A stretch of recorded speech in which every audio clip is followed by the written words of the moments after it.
morning, everybody. I think this is a historical moment in NF research. Really, modern research has to be collaborative research. Scientists cannot work in a vacuum. And having all of this expertise and different expertise in the room really helps the discussion on how to move forward in the best way. Synodos is one of the most audacious, beautiful experiments I've seen in a long time. We are changing the way research is done. It's not only applicable to NF, it's also applicable to other disease areas. If we can cure NF, those very same drugs can later on contribute to the cure of cancer. Synodos NF2 is a project that we started in February 2014. It's a large group of about 20 scientists, so it was really audacious there. How the tumor suppressor exerts its function remain relatively unknown. It's very rare to have this kind of energy and this kind of collaboration. Bring people together in a way that we haven't been able to come together before with the support of the Children's Tumor Foundation. We hope this will be a real turning point for NF2 research. The CTF, a low-grade glioma, Synodos initiative is really a dream come true. We want to know at diagnosis, can I predict that this tumor needs treatment and treat it before it causes a problem? Because there is a mutual interest in sharing things when things are done in the best possible way. Part of our project is to develop a pig model for NF1 syndrome.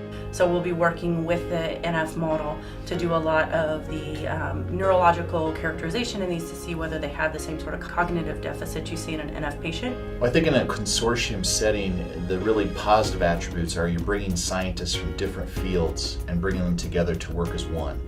And I see a great deal of promise in this project. The reason why this consortium will be so important for a rare and orphan disease such as schwannomatosis, that the only way we can gather enough patient experience, patient samples, is by working together. And do integrated molecular analysis to be able to establish the landscape of genomics for schwannomatosis. You get all of the main players in schwannomatosis together, and it provides a huge opportunity to move things forward. This will help to find a cure. We always want to have a patient being part of every Synodos, that we have a face at the end of the day and that we are curing people. Our daughter was diagnosed with NF2 when she was 16. She had a concussion following volleyball. So you can just equate it to hope, because we are hopeful that there will be an answer to a treatment for NF2 and ultimately a cure. We do feel that way. There's nothing more difficult than trying to live your life in terrible pain. But it also can shorten your life or end your life, as I found out by personal experience.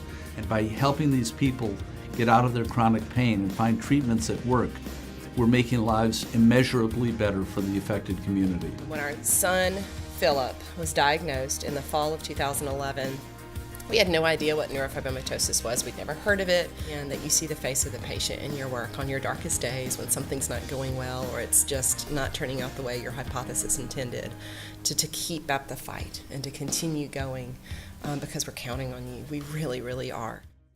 Our personal story is our son Jeff, who's now 22, has NF1. In order to understand how Jeff sees through his sore eyes, we look at his art. An optic nerve tumor damaged his vision. We say he sees the world through Swiss cheese. We really don't know how he sees the world, except we see the art he creates, and that gives us a window into his world. He calls it a sight for sore eyes.